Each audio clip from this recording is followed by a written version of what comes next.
2020 is more than a handful. Money is a little scarce. I'm 33, got the third kid on the way. Seeing the news, listening to new developments, numbers are rising. The economy is bipolar. My stocks are bipolar. I'm feeling a little bipolar. My wife and these hormones of pregnancy is super bipolar right now. But there's two things that takes up the real estate in my mind in the day-to-day realm is the leadership that's leading other leaders and inevitably leading me and my household and my life in certain decisions that I make. How that is affecting my emotions, my mentality, my manhood, my dollar count, my frequency, my vibrations, my spirit, and ultimately my mindset. At the same time, chaos is happening to me mentally. I'm having an explosion of ideas. I'm having more traction of ideas and making things happen, things are moving, connecting with people.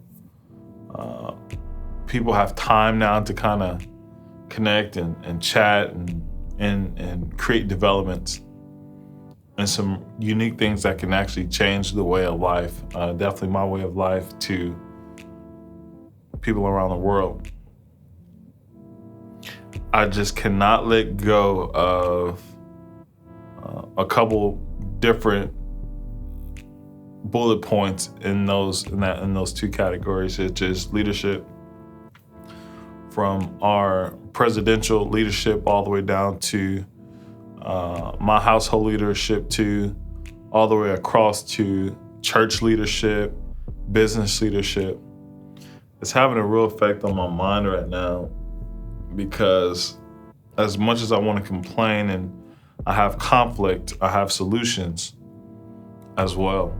I have answers, but I'm conflicted about how to go about them. I'm conflicted about who to connect with about it. And at the same time, my emotions towards people are wavering. More so, the European culture of the ones I know, close friends of mine, it's wavering real hard in the midst of chaos and uncertainty. At the same time, my Jesus complex wants to say, love thy neighbor. There is no race but the human race, but there's still effects of racist things and racist people, systemically or mentally. And I hate to say it, but I'm questioning if there's racism spiritually, AKA church, AKA evangelical, AKA contemporary church. I'll say it like that.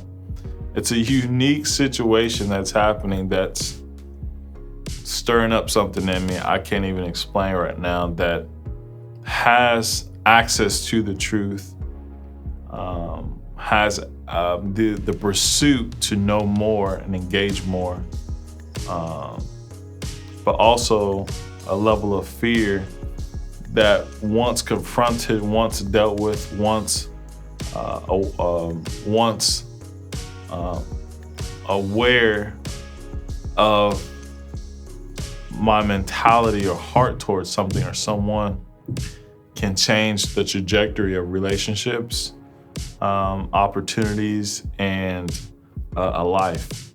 So, yeah, life is getting ready to take a unique turn in how I govern my life and what I'm going to present to the world and what I'm going to get to the world, not only my family and my kids that we're building for this world to be better, but ideas, solutions, and change of thinking. So this is why the manual is so important.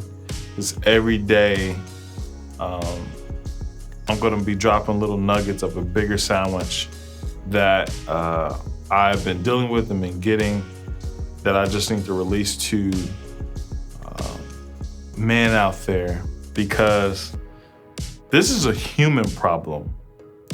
This is a human problem. This is a man's problem. Everything we see, I'm completely convinced, from how the world turns, how the world works, how the world thinks, how the world is led, how relationships are built, led, and architect, how marriages, families, communities, churches, businesses are led and governed, has something to do with the idea a man created.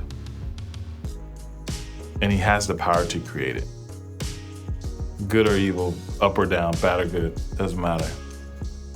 And how can we influence and affect the next man's thoughts? Whether he's gonna go through with it, he's gonna think it and say it out loud, or he's gonna think it and actually act upon it.